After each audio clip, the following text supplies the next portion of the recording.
Ladies and gentlemen, my name is Eric Green, Program Director of the SC Congress, and welcome to today's webcast, which is sponsored by Vermetric, entitled Cloud Encryption, One Shoe Won't Fit All.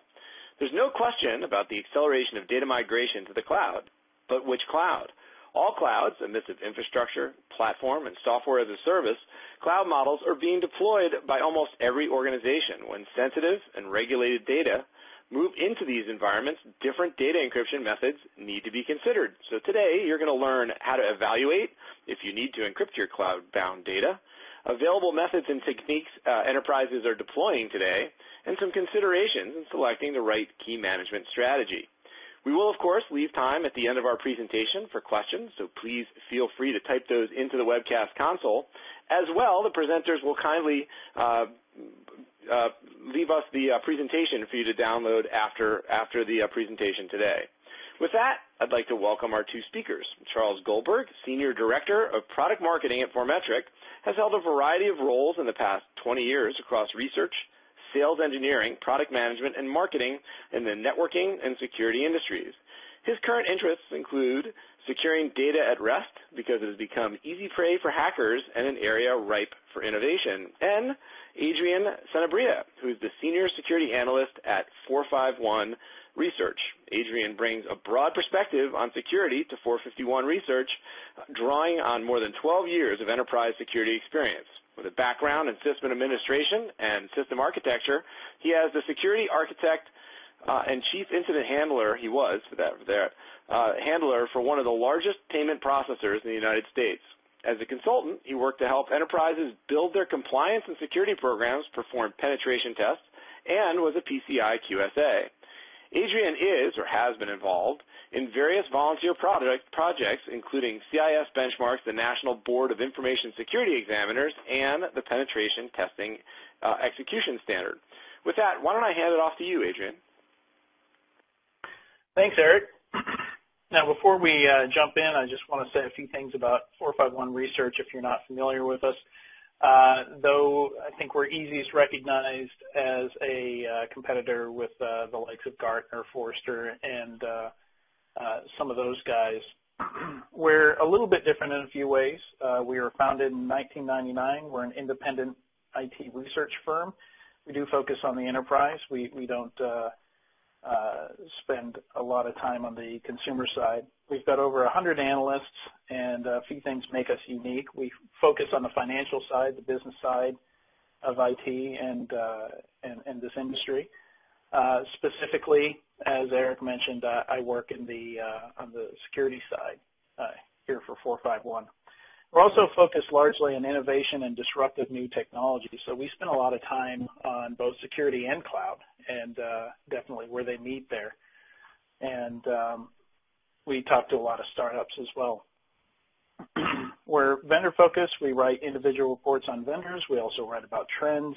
We also do a lot of our own research and gather data directly from enterprises. So, you were supposed to be talking, or at least listening to Garrett Becker, but he's out sick today. I took his place rather than just delete his slide. If you came because you thought Garrett Becker was going to be speaking, I'm sorry. You're stuck with me instead. So I'm standing in, and hopefully I can do as good a job as Garrett would have done. So starting out, I apologize if this is getting a little too bit basic or remedial for you, but I do like to have a common understanding over what we mean when we say cloud, because we use the term cloud for a lot of different things. And for this discussion, I think it's important that we have we're all on the same page. So really, when we say cloud, certainly we could be talking about software as a service. We could be talking about infrastructure as a service. And we're going to talk a bit about all the above.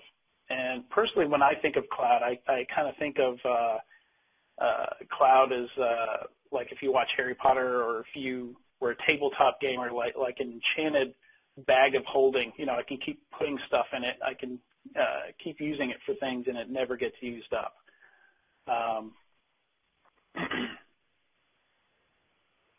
So likely you've all got your own ideas of what cloud is, but we're going to understand, especially encryption, which is the base for our talk today.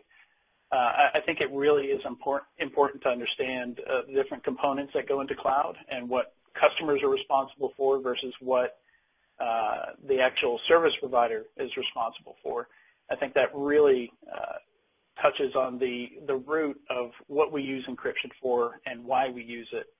And getting that wrong can have some dire consequences. So shared responsibility, I think, is the key here. When you're paying somebody else for cloud services, whether it be infrastructure as a service or software as a service and everything in between, there's some portion you're responsible for and some portion that they are responsible for. And sometimes there's a mix of in between. If you're using a SaaS provider, most of the SaaS providers out there, I don't have any numbers, but a huge chunk of the startups out there run on Amazon. Amazon is a huge provider. I think the estimates I've heard are 20% of the cloud is just Amazon, just AWS. And for example, Dropbox uses Amazon's S3 storage when it's storing your files and you're syncing those. So it's important to understand also not only what third parties you're using and how they protect your data, but if they have then fourth parties. In this case, Dropbox would be your third party and Amazon would be your fourth party because Dropbox is using them. And Dropbox encrypts files on S3, but how would you validate that? How would you make sure of that? So at least even if there's nothing you can do about it, it's important to understand that. So a picture really helps me when talking about a lot of this stuff. And Charles actually has a much nicer looking version of this, but I think it's really important, and I've color-coded this so that it's easy to see what the customer is responsible for. Some of you might have heard the term secure because Amazon thrown around before, and that's true. Amazon is very, puts a lot of effort into being secure. They are fairly secure from everything I've seen, and it's impressive the lengths that they go to be secure. But then it's important to understand where what they do stops and what you're responsible for begins. And so everything in orange here is what you have to worry about. And every one of these items, at least the horizontal bars here in orange, are places where encryption is important. And there's different products and methods that can be used to encrypt that data. And we're going to go over some of the pros and cons of that as well. So we've also got PaaS and SaaS, and just wanted to show those two to show how there's less and less that you're responsible for as you go up the stack here. And finally with SaaS, which can be one of the most challenging to secure, you actually have the least to worry about, but oftentimes it's still very critical data, very sensitive data. So it's no less important to protect SaaS data than it is when you're using infrastructure as a service. And each comes with its own challenges. Obviously, if you're handling the operating system and you have access to disks and things like that, disk encryption is a concern. And you move all the way up to SaaS, you've got additional concerns. You're going to be worried more about what the user can do, what they have access to, whether they can download things out of the application, upload things, and also ultimately where that data is stored. We've seen, especially out of Europe, a lot of concern over data residency and data governance.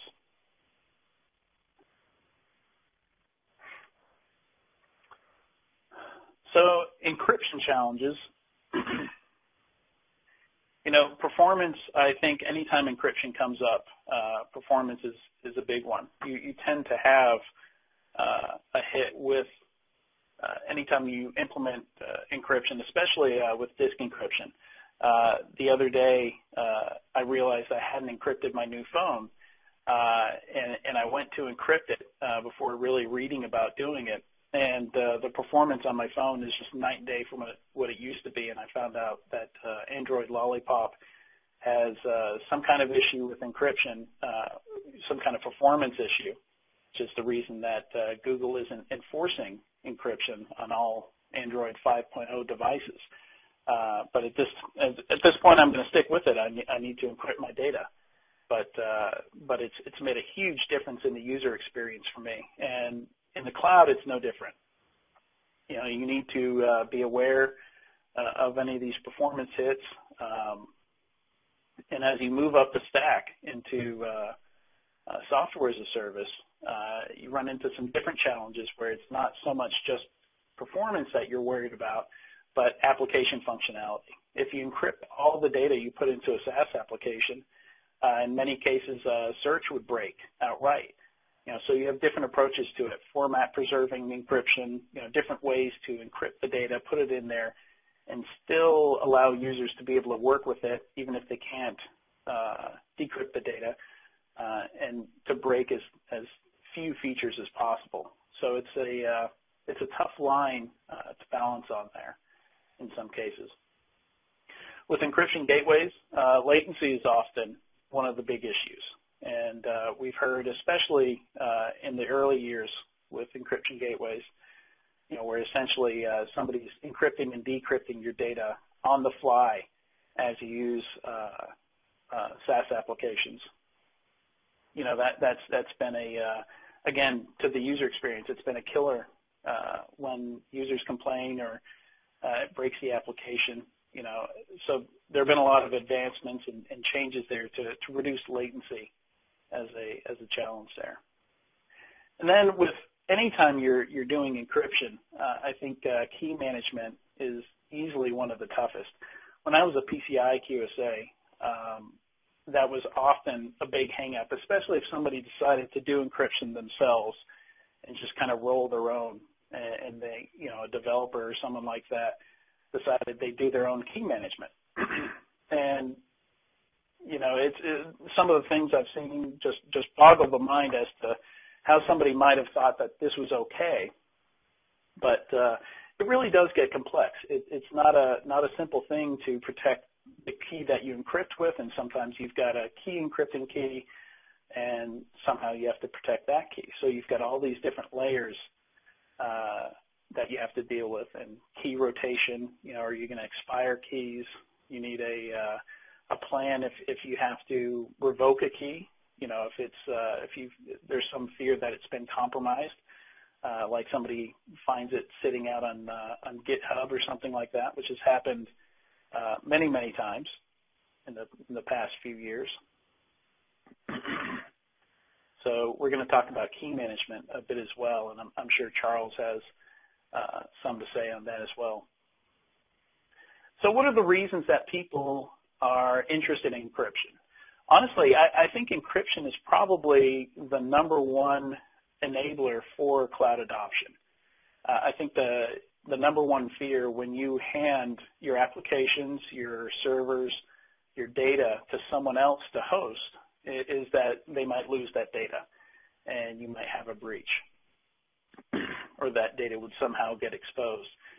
So encryption in a way is kind of like the holy grail there, except it comes with caveats and it comes with challenges. One is obviously, I mentioned this earlier, legal ramifications.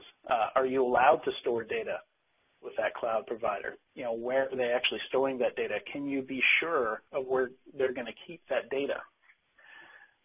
Some companies have policies that certain types of data just don't leave their systems, and for that reason, tokenization is interesting to them and a potential option for them to keep the data on site, but still take advantage of the cost savings and the efficiency of cloud services. Also fear of government and attacker interception. If they hack your cloud provider or, if the government requests data, that's been another big push for encryption. And as I pointed out before, when your third parties have their own third parties, and then those third parties have third parties, you've got fourth and fifth parties here that you may not be aware of. And when you can't account for that, when you can't do due diligence on fourth and fifth parties, one of the best ways to deal with that is just to encrypt your data. If somebody unauthorized gets access to that data or that you don't know about, if it's encrypted and only you have the key, then that's one of the best controls for handling the unknown situations like that.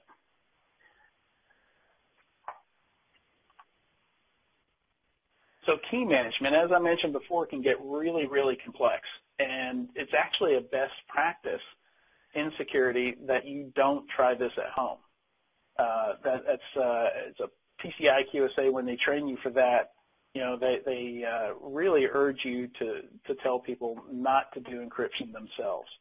It's not that you're not allowed to or that it's not possible, but it's a whole order of magnitude more difficult to audit someone's security when they've done encryption themselves versus when they've used something that's been peer-reviewed, it's been out in the marketplace, people have used it, researchers have tried to break it, but really rolling your own, unless you're at a pretty high level, at a government or very large enterprise level, or have some very specific needs, you generally shouldn't have to roll your own. There should be something out there off the shelf that you can get to work for yourself.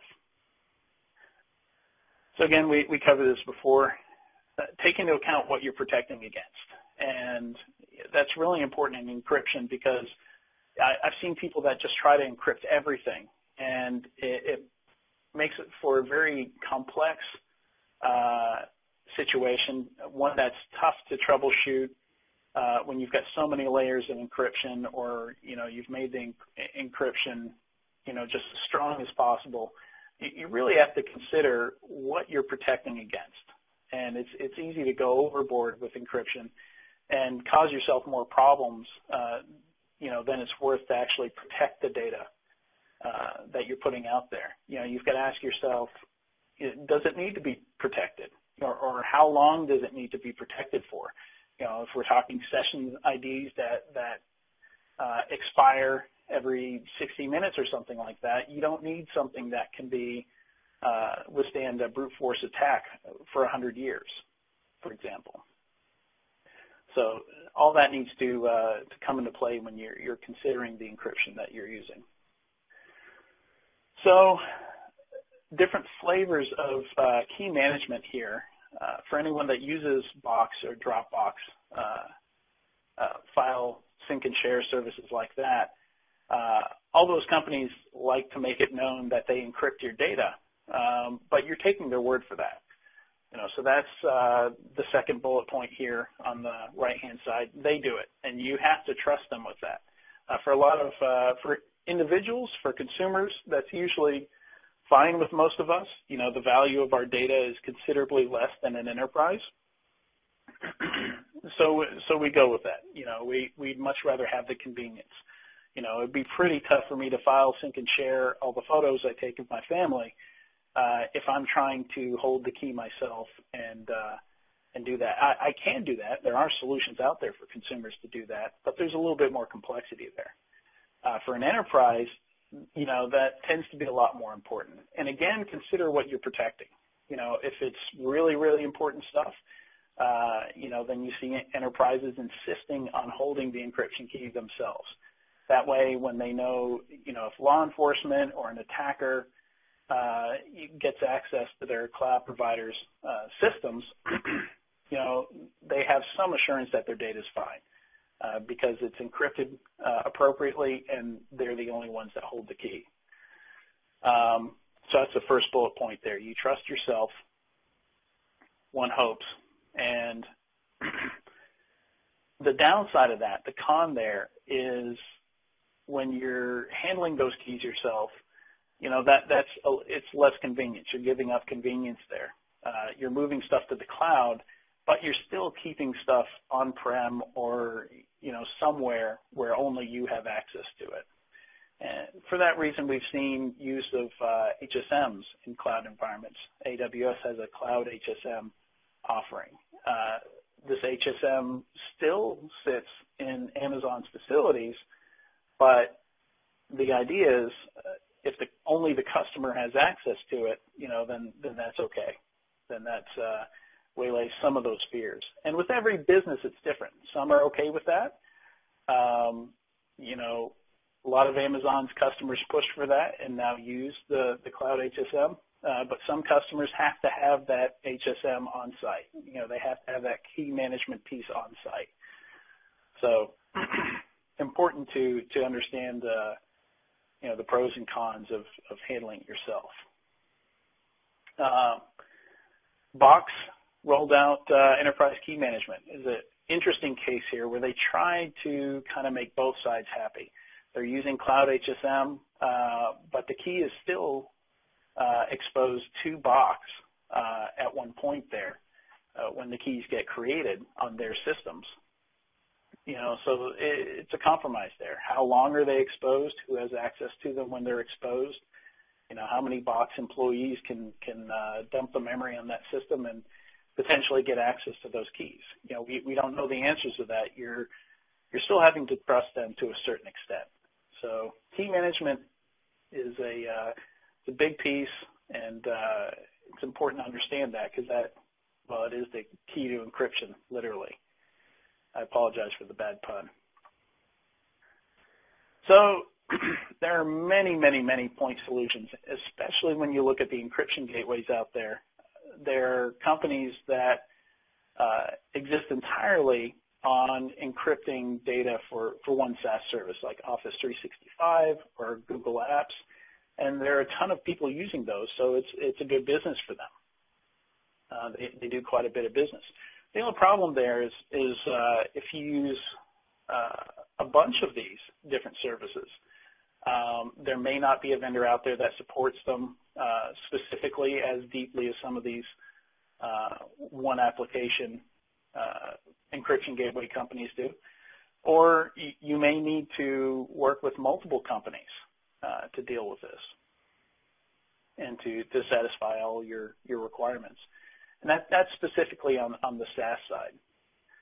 On the infrastructure as a service side, it's not as bad with point solutions. I mean, you do run into some that only support VMware or only support certain hypervisors, but typically it's less often that you have to go with multiple vendors there than with SaaS applications.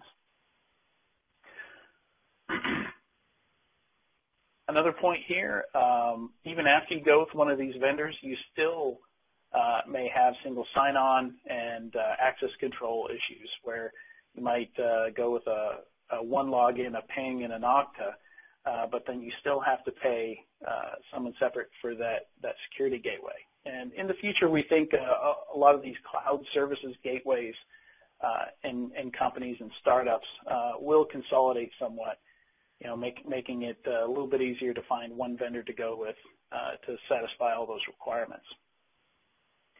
And really, when talking about infrastructure as a service, when you're putting a server in the cloud, one of the things that really changed with the cloud was how we pay for computing services. Now we're used to paying for services by the hour instead of having capital expenses and dealing with that over time. I'm planning on when we're going to refresh that hardware. So the problem is once you buy security for that, you may also be buying security by the hour. A lot of the cloud security services out there are designed to be metered and charged for in the same manner just to make it more convenient. But you could find yourself very quickly spending $120 a month on a server that costs you $30. And at that point, you've got to start asking yourself, does it make sense to use public cloud? Maybe I should go private cloud or maybe forget the cloud entirely. It doesn't make sense to pay $120 a month for a small server, especially once you scale that out across however many servers you need. So definitely be aware of that. It adds up quickly. As I mentioned before, we do expect to see the market consolidate here. It's very fragmented, and it's not really sustainable like this. We've already seen a lot of consolidation and convergence in the market, and we think it'll continue to happen. Also, we do sometimes refer to, especially encryption, as a missing feature market, where it's pretty much any new technology that pops up that handles your data. There will be some need for encryption, and at least in the early iterations, the companies that actually come out with this technology rarely have encryption built in as an option. So we turn to third parties. We turn to the startups that pop up to provide this missing feature. And then one thing that's really important to be aware of there, if the original company that came to market with this technology, say Salesforce, for example, or Box, decides to do encryption themselves, that can disrupt the market, and if they decide to provide that for no extra charge, which the Box encryption offering that I mentioned earlier, it is actually an extra cost, so it actually competes with some of the third-party offerings rather than replaces. But that's another thing to be aware of there. Native solutions may pop up, and we've seen it where it disrupts entire markets, if not individual vendors.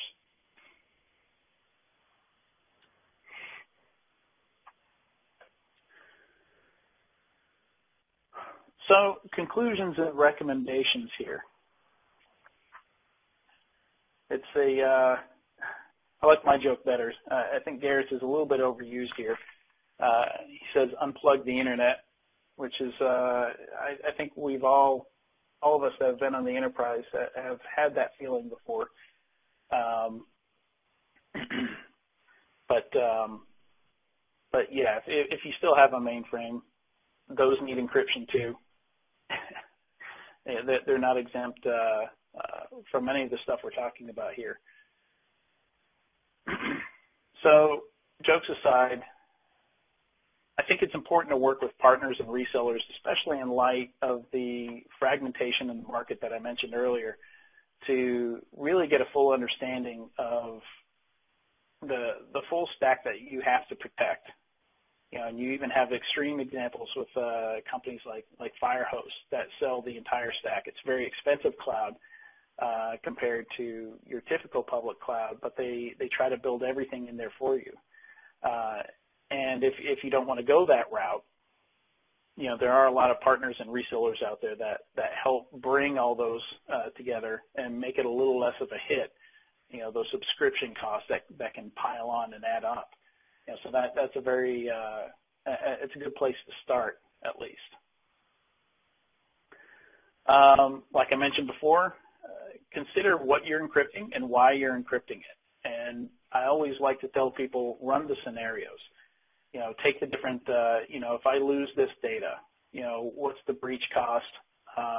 Is there a breach cost? Would losing this data result in a breach? What is that worst case scenario? What does it look like? And what would I need to do to prevent that? Do I need a heavy-duty encryption approach, or is there a checkbox that I just need to turn on in something that I already own and pay for? I've seen that in many cases where encryption is actually built in, and somebody goes out and gets a third-party offering because they don't realize it's already built into what they've got. So, and sometimes what's built into what they got doesn't have the features they need. Oftentimes it doesn't have the key management functionality, things like that. Sometimes the built-in encryption offerings are fairly basic. So really it's important to understand what you need before you pull a trigger on any kind of solution. Plan ahead. Definitely, in light of all the point solutions I mentioned, point solution is only going to help you with that very narrow piece. So generally, it's better to have one that allows you to maybe shift to other cloud services. Maybe you don't want to be locked into just using Amazon or just using Box, and you want something that supports more than just Office 365. So definitely look, if you're fine with being locked in for the next, 3, 5, 7 years, that's, then maybe that point solution works for you. If you want to be more flexible, look for something with more broad applicability. And ask about vendor roadmaps. It's very important that any of your encryption vendors that have to work closely, especially some of these cloud gateway companies have to actually reverse engineer SaaS services to make their encryption work with them. Because if those SaaS services, like, again, I'll mention Salesforce because that's the most common example that pops up when I talk to vendors and customers. If they change their application, any of these third parties that are doing encryption for them have to do the same, or the application might break. And perhaps fields don't get encrypted or the wrong fields get encrypted.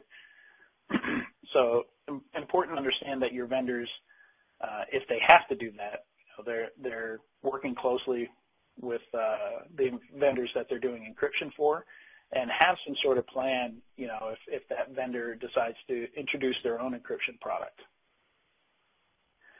Also, and this is, I don't know exactly what Garrett was going to say here. He used to be a Wall Street guy, and he's a financial guy, but he recommends evaluating the financial health of your vendor and avoid lock into a zombie product, which I imagine he's talking about, again, roadmaps and, making sure that they're committed to keeping their product relevant and up to date. At this point, I'd like to turn it over to Charles, who has a presentation as well. Great. Thank you very much, Eric, and thank you very much, Adrian. Appreciate the lowdown on cloud security and encryption. And I'd like to talk a little bit about Formetric. So if the slide could get switched over to my deck, that'd be great. So, so I'm Charles Goldberg, and I'm Senior Director of Marketing at Formetric. And Formetric is a data encryption company that's been around for about 15 years. We provide data security for some of the largest financial companies in the world. 17 of the Fortune 30 use us, governments. And if you were to go to a lot of cloud providers like Rackspace, Firehose, AT&T, IBM SoftLayer, and a list of others, and said, hey, I want data security with that, hosting service, and I want to make sure I have strong control over the keys, and they're going to say, yeah, we got that as part of our service, and they're going to give you a Formetric. Or you could just buy directly from Formetric as well, and then bring us into your service. So that's who we are. And business is doing very well right now, and a lot of it comes because of the amount of sensitive data that's growing and dispersing, to all these different types of services. So it's not just in our controlled data centers and outsourced data centers, but it's on remote servers. So whether it's, retail locations that have physical servers in it, or kiosks, or labs, there's servers everywhere. And now we're seeing big data nodes popping up, and that could be in remote locations, outsourced locations, our own data centers, and more often in cloud services. And then, of course, there's a cloud. And as Adrian talked about, there's lots of different clouds. And whether it's infrastructure as a service, platform as a service, or software as a service, usually you're buying from multiple vendors if you're a mid-size or large enterprise. And it becomes very complex. There's no way to build perimeters around all this data any longer. And we're seeing the consequences, right? Go to the Wall Street Journal any day, and you'll read about who's been hacked last. So we want to focus on the cloud in this presentation, and using some 451 research that talks about the concerns about moving into the cloud. And this is for any cloud service. And what are people concerned with? The privacy and security of their data. How are they going to control the data and who could access that data? And how do they know who's been accessing and using that data? Because they need to do auditing for compliance reasons and just overall control, whether it's data sovereignty or just knowing that the data is, if you leave a service from the cloud, you want to be able to turn off a workflow, that data is gone. How do you control it? So these are the top concerns, and these all come down to trust. And what Vermetric does is it delivers solutions to bring trust into these environments that you don't control.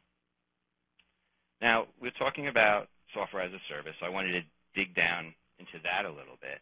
And we have a survey that we do every year called Insider Threat Report. This is the third annual report that we recently put out. You can find it on Vermetric.com.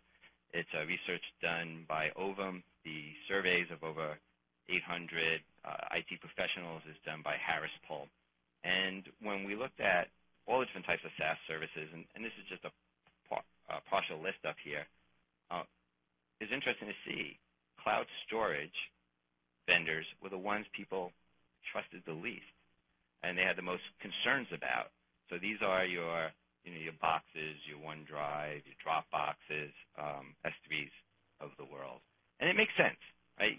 You're putting a lot of your data, your unstructured files, into these environments, and your users are using these environments, and you have no visibility into them. So we know this, and as a company, what we do is provide a data security platform that secures data at rest wherever your data goes. We do file-level encryption. We do column-level encryption.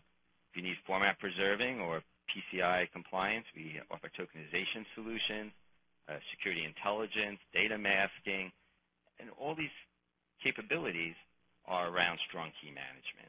That's what we've been delivering for 15 years, is how to manage these data security solutions at high performance, large scale, complex environments. So looking at the cloud and how Vermetric plays in that realm, Adrian talked about infrastructure, platform, and software as a service. And we have solutions across all three of those areas. So typically when it comes to infrastructure as a service, you have control of the file system and the servers. Right? They're just virtual servers. So we recommend that you use Vermetric Transparent Encryption there, because what that does is gives you file-level access control, encryption, and auditing capabilities of who's accessing your data. It also protects from privileged user access control. So unlike volume-level encryption or full disk encryption, which once the VM is booted up, that's it. Everything's in the clear for the taking. Not with the Vermetric solution. We're constantly doing continuous monitoring and access control of who's trying to access that data. When it comes to platform as a service, then you have control typically of the application and, of course, the data, but not the rest of the infrastructure.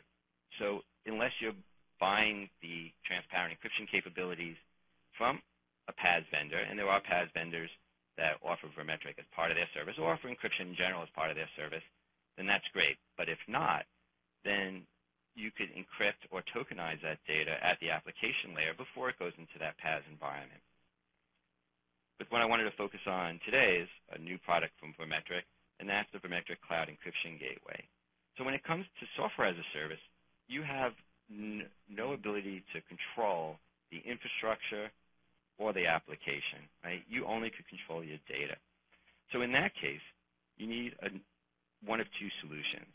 Either, as Adrian described, the provider needs to supply you with the encryption capabilities and the key management capabilities, which has its own problems because the whole idea is you don't want to trust them with the keys. It may have a lot of cost. Or usually the worst case scenario is now you're buying all these different encryption solutions from all these different vendors, and you have all these different small companies solving different problems, and you have a mess of trying to manage all these keys and trying to keep a consistent programmatic operational environment for encrypting your precious data. So what Vermetric does is allows you to bring the encryption to the SaaS service yourself. And we're doing that through a new offering called the Vermetric Cloud Encryption Gateway. And I'll tell you a little bit more about this gateway. But the important thing that I want to point out here is for all the Vermetric solutions, including these cloud solutions that I'm describing here, everything is essentially managed by the same key manager. We call that the data security manager. It does the policy and key management. This could be a virtual appliance or physical appliance. The physical appliance could be FIPS 140-2 level 3.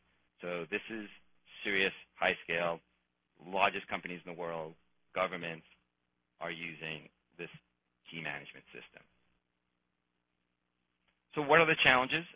Adrian talked about this, but I want to kind of look at it from two different lenses.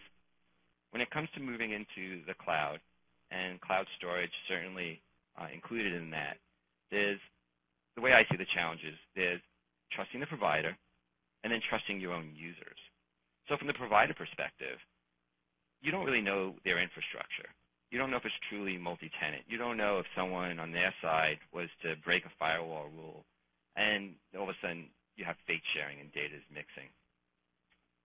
If you are buying key management from a service, and if it's in another cloud, in many cases that's not going to be acceptable to your compliance officer or just best practices for security. You know, the Uber example where the key was in GitHub that Adrian shared. And then, of course, there's privileged users. Privileged users on your side or the cloud side could be miscreants. They could do something wrong.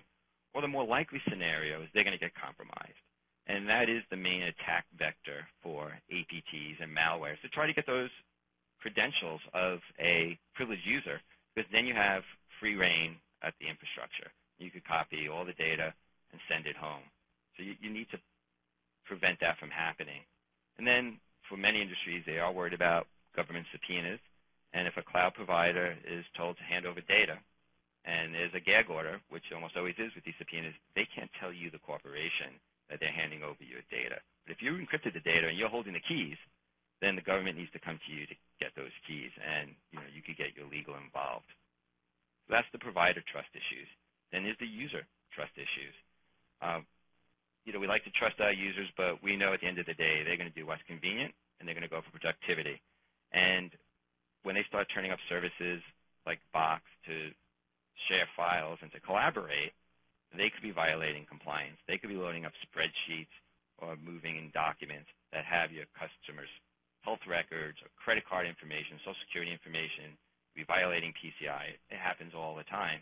And if it is happening, you may not even know because you lack the visibility of what's being moved into those services, and even more so, who's accessing it. And then if it starts getting copied and moved around from on-premise to off-premise and back, it becomes completely uncontrolled. You don't know where these copies are. And you're just very unaware of where your sensitive and unprotected data is. And users will create that situation. So this is why we're getting into this business, right? We're already the trusted vendor for over 1,500 customers around the world on protecting their data on and off-prem. And we said, we heard from our customers, look, our unstructured files that you protect today are moving into these cloud services, and we want you to extend your platform into these areas. So we introduced the Vermetric Cloud Encryption Gateway earlier this month, and what it is a virtual gateway. It's a virtual appliance. This virtual appliance could run anywhere, but we expect that most use cases, it's going to be run on the enterprise premise. So you want to run this gateway on your premise because then the data itself, before it moves into the cloud, it will be encrypted on your prem. All the key management occurs, of course, with the Vermetric Data Security Manager. That's where all the keys always are. That will be on your prem. Therefore, data in the clear data never gets into the cloud. Your encryption keys never get into the cloud.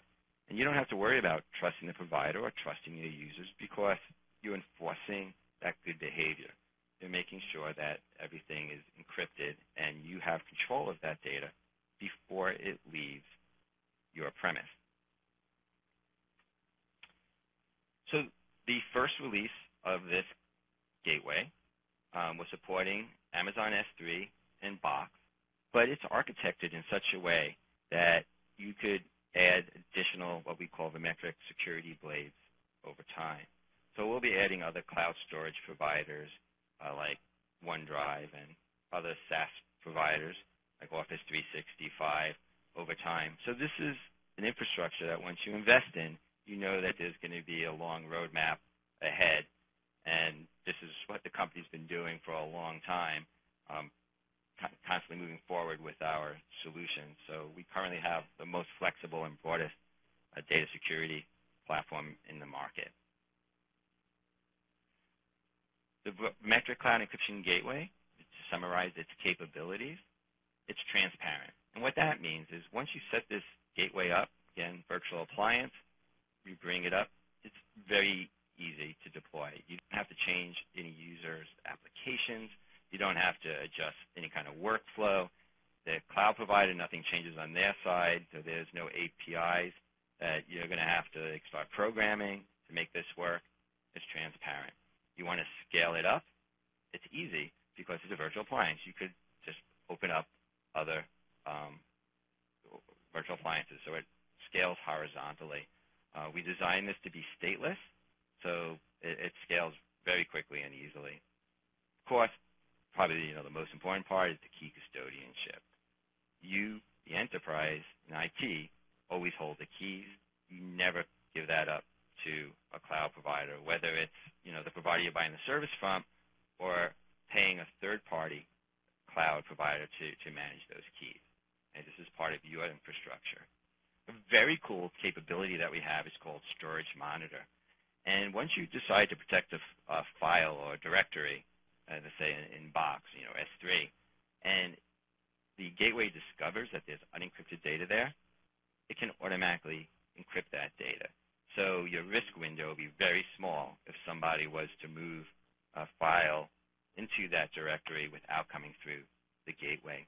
Then it gives you the visibility and audit trail information you need to show your compliance officers that the data is protected, it is under your control, and you know who's using what and when and why. Because either you have to access it through the gateway, and therefore it gets logged and you see it in our dashboards, or you try to get it direct and you're just going to get garbage, right, because it's encrypted. So as I mentioned, phase 1, S3 in Box, phase 2, OneDrive, and more to come after that. So in summary, what I want to talk about is the trust that we're enforcing. So from a provider perspective, it clearly delineates responsibility. So you know that the provider is responsible for the infrastructure itself, but you maintain the control and security of your data because you're the one that's encrypting it. You're the one that has the keys. You don't have to be dependent on the provider doing that for you. It protects from privileged user abuse because now that data is encrypted, so you don't have to worry about the administrators on their side, whether they're miscreants or if they're compromised being able to access the data, because that data to them will look like garbage. And there's no way for them to dump the keys out of memory because you hold the keys. And it reduces the risks significantly of the provider being subpoenaed to give up your data without you knowing, because they can say, sure, here's a copy of all the disks and the drives that have your company's data, but it's all encrypted, and we don't have the key. So, sorry, we can't help you. As far as enforcing trust on your users, sensitive data is always going to be encrypted. You choose what kind of data wants to be encrypted. So you could pick file types, for example, and user groups and say this data needs to be encrypted before it goes in the cloud. And then you monitor the usage of that data. And then as this data goes in and out of the cloud, right, you get to monitor the instances of that happening so you don't lose control of your data. And then really important, like I talked about, the cloud monitor capability or storage monitor capability, where it'll discover files that were unencrypted and take action on it. So you don't leave data exposed. So that's a little bit about Vermetric and the encryption gateway. We have about 10 minutes for questions, so please type them in, or feel free to contact me on Twitter. The first page had my handle, or check us out on the website, or email info@vermetric.com, and we'll be really happy to help you. So with that, Eric, do you want to read us some questions? Yes, sir. Thank you very much, Charles and Adrian, indeed. We do see some questions coming in here. Please do type your questions into the interface. Again, the presentation will be made available to you, and this entire webcast will be on demand on the SC Magazine website, hopefully by tomorrow or so. So with that, let's start on some of these questions. And Charles, I'll let you sort of, I guess, start with this one, and then you guys can decide who best to answer, or both of you. What is the overhead in general? And I know this was somewhat addressed in Adrian's presentation, but I think if someone wants a little more detail. The overhead for adding encryption. Yeah, so that's actually the number one question whenever it comes to encryption. And to be honest, it's a little bit hard to answer because it really depends on the traffic and the use case. But speaking for Vermetric, and as a company who's been doing this a long time, and we focus on doing it high performance and high scale, it's typically less than 10% of CPU overhead and very low latency when you do it at the file layer. And the reason for that is, people have a bad impression of encryption, and I think Adrian's example was a perfect reason why. Google tries to roll this out on a phone, and all of a sudden, you really see the difference. And the reason for that is that phone doesn't have built into the hardware the support to do the encryption algorithms. But what we're doing at Vermetric is we don't do anything on endpoints. We focus on servers, whether they're physical or virtual servers. And all that hardware nowadays has encryption support. So for Intel, for example, they have what they call AES-NI support, and then for helping with generating really good keys and having high entropy for those keys, they have secure key.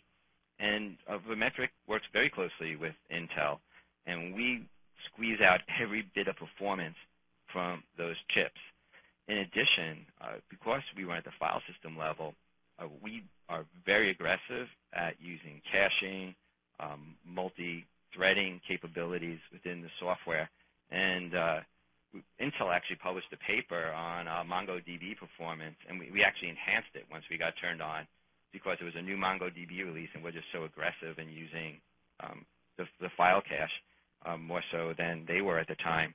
In general, though, we don't see ourselves as an accelerator, but you could figure like 8 to 10%. But if you have a complex environment, give us a call. Let's talk about the specific situation you're in, and we'll be able to model it for you or do a proof of concept, and we'll see what the overhead turns out to be. Great. Thanks, Charles. And Garrett, do you want to add anything to that? Sorry, Garrett. Adrian? Yeah, actually, it's kind of a funny situation because my phone does have the hardware to offload those crypto operations, but for some reason Android isn't actually using that. So that's kind of a good point. I think that comes down to the software providers just not doing a good job taking advantage of it. Exactly, and I think that's a good point. Is you've got to have you've got to make sure they're taking advantage of what's on the chipsets. Excellent. Well, thank you for that. We have a common thread question here, and I guess I'm going to start it with you, if I may, Charles. The question is where does the customer place the gateway on the network? Yeah, so it's a virtual appliance, and so it could be running in the cloud, and it would work. But we foresee 90% of the deployments, it's going to be on the enterprise side. And then really depends on what you're trying to accomplish and where that's exactly going to go. So if it's like S3 and you're using this for archiving and backup and maybe elastic NAS type extension, you're probably going to put this behind your DMZ. You don't need remote access, right? This is machine-to-machine communication. If you're using it for Box and it's corporate collaboration and you're not going to use it with partners, again, you'd probably put it behind your DMZ. If you want to open it up for third parties to be able to collaborate with you in a secure way, then you would probably put it in your DMZ, because then you're going to have to open it up to the internet. So again, it really depends on the deployment model, what problems you're trying to solve. But the nice thing about the way we've designed the system is it's very flexible. So depending on what architecture and problems you're trying to solve, it will be able to meet your needs. Excellent. Thank you. And that actually somewhat segues into another question, which is when you deploy a solution like yours, will mobile users need to be backhauled to the gateway to retrieve files? Yes.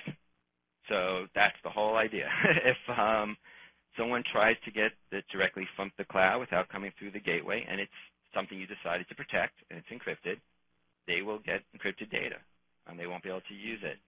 You want to make sure they're backhauled, so you're proxying them back in or VPNing them around, and there's a lot of different ways to do it, and this is not the time to talk about it.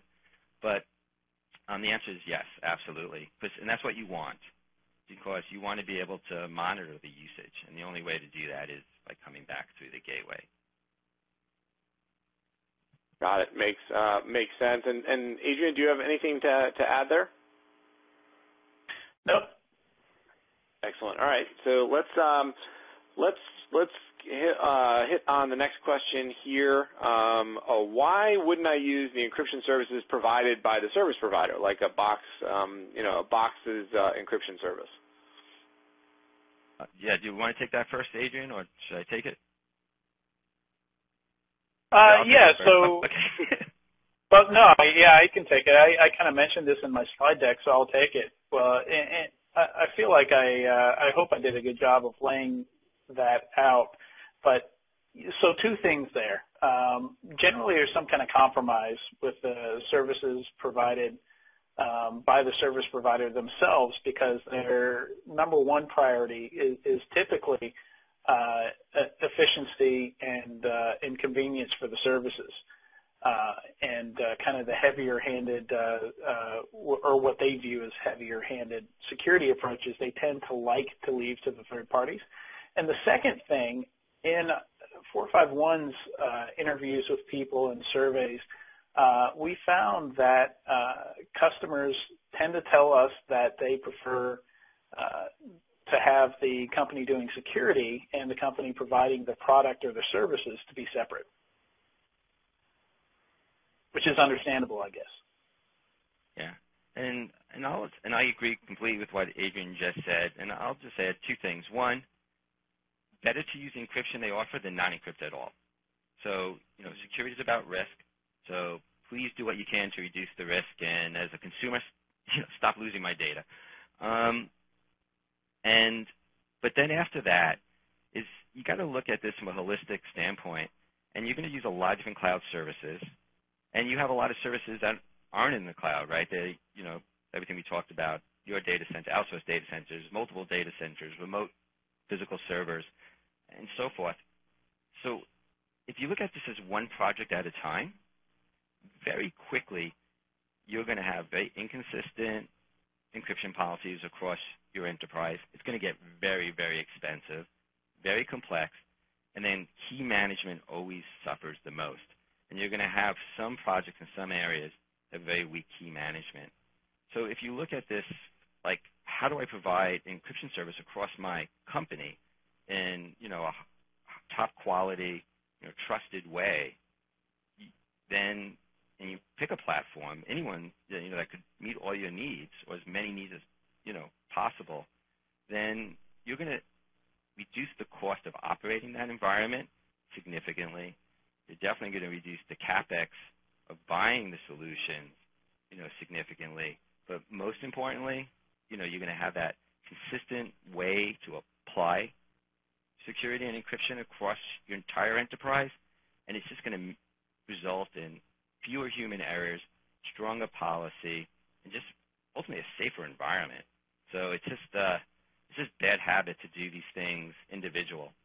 Because then the same thing happens on all your databases. Do I buy it individual and all the costs with that? So great. So we have one more question here, and we have time for a quick answer to this question, which is how well does Vermetric play with SAP and SharePoint? yeah, so SAP, that's a pretty wide answer. So from an application standpoint, you could definitely integrate us into the applications for tokenization or encryption. If it's in your own environment at the file level, we're deployed in SAP environments all the time to secure the entire database. And what's nice about the Vermetric solution is not just the database that's encrypted, but all the associated config files, system logs, and the reports that are generated. When it comes to SAP HANA, specifically, whether that's an on-prem or off-prem deployment, SAP and Intel have written a few papers on how well Vermetric does in that environment. And especially when you're running SAP HANA in the cloud, you want to separate that key management. You need very much high performance encryption on anything that gets stored, what they call persistent storage. So, email info@vermetric.com, and we could just point you to those SAP and Intel papers. Similarly with SharePoint, what we do with SharePoint today is you would deploy us at the infrastructure level, and SharePoint essentially is a database, and we would encrypt that database. So if someone try to steal that database or a privileged user try to access folders that they don't have rights to do, they would be blocked at the file system level. So that's a quick answer. Excellent. Thank you very much. That's all the time we have for questions today. If anyone does have any other questions for our presenters, please do pass them to us, and we'll make sure we pass them along to be answered.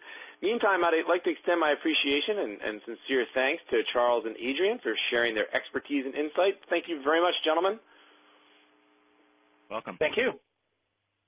And, of course, thanks to Vermetric for sponsoring this webcast, and to all of you for spending some time with us today. Have a great rest of your day.